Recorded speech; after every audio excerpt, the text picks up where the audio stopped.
Don't go spending money before you speak to somebody who builds those things. Once again, I've met with a client who thought he knew what he needed and proceeded to engage an engineer to have something drawn up and designed that didn't fit the job, which was the basket style retaining wall, something you might see at the side of a freeway. When I finally met with this individual, it became pretty clear that though that wall could be built, it wasn't the best way to go, and it wasn't necessarily the cheapest wall to build, which in his mind was that if he eliminated the block work and the footing, he would arrive at something less expensive.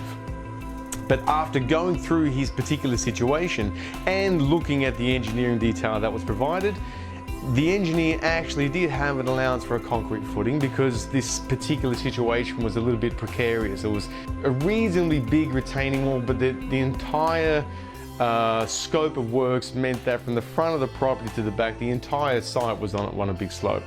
So I explained to him that once you start talking about footings and piers, then you may as well go the rest of the way and build a better block retaining wall or a concrete wall, but most of the time it's a better block retaining wall, and arrive at an end result that is 3 to 4 times superior to a gabion wall.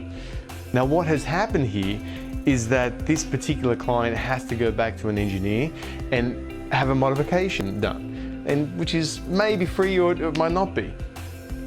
The other thing is, I met this person prior to council submission. Now they were in the process of getting their paperwork together and getting ready to submit. Now, had they not met me first, they would have missed the opportunity to design the wall and have the wall plotted 1 meter further back from where the existing failed wall is. Now, what this does is it gives them the opportunity to get all the spoil that comes out of that new footing to be and create a cavity with which to put in the spoil.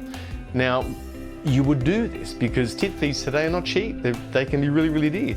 And when you've got a precarious and a challenging situation, sometimes getting the fill from the back of the property to the front is not an easy feat. It can be time consuming, and it can also, have an impact on the other components of the property, other parts of the lawn, the gardens, and so the less effect we can have on the rest of the property, the better it's going to be for you.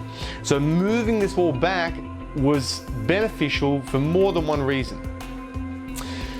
So when you have a situation where you want to be made clear about which is the way forward, it's forgivable that you might want to engage an engineer first because you might get an idea of what exactly you need to build.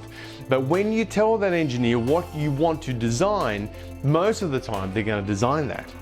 But when you speak to somebody like me first, or any specialized builder, they will be able to tell you, you don't want to design this in this situation because of these reasons. What you want to do is go down this path and you'll arrive at a result that you need. And for these reasons and more, do not engage an engineer, a draftsman, or anybody else, the council or surveyor, until you speak to someone who specializes in building those things. It will serve you.